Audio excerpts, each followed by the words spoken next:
So the first thing you're going to notice when you pick up the phone is the fact that it's really big, especially if you're used to the Nexus 1 as I am and the iPhone, which are those two are both similarly sized. This is definitely a big step up. It feels really big in my hand. I'm told that I'll get used to it in a day or two, at which point I won't be able to go back. We'll see if that's the case. That said, the screen looks really, really good.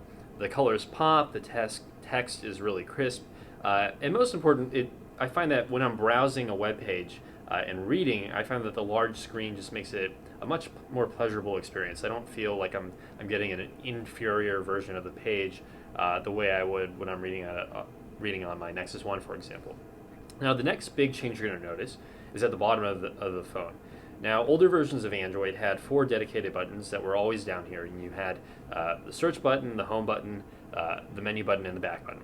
So back and home are obviously still here, and they do the same thing.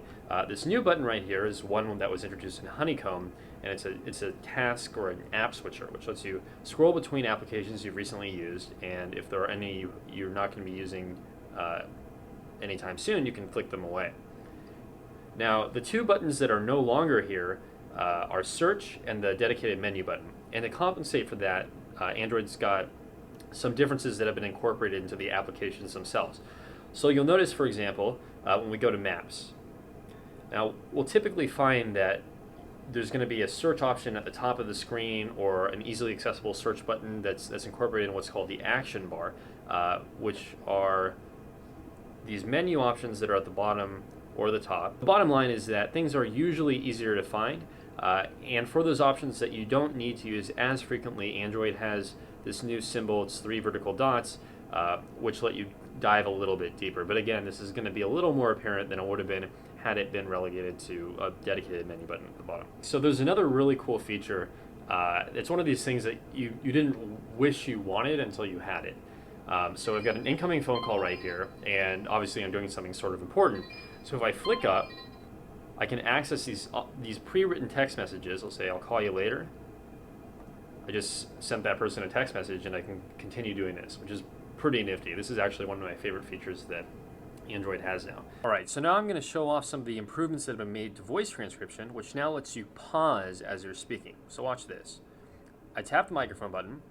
So now I can just say a few words at a time.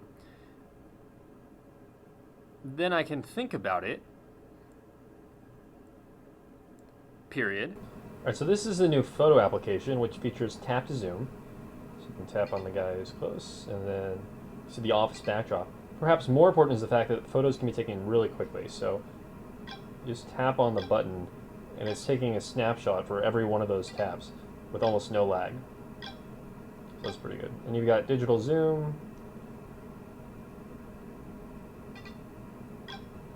There we go. And now you guys have the inside look at the AOL office. I have no idea what this guy is, but we just found him on my desk.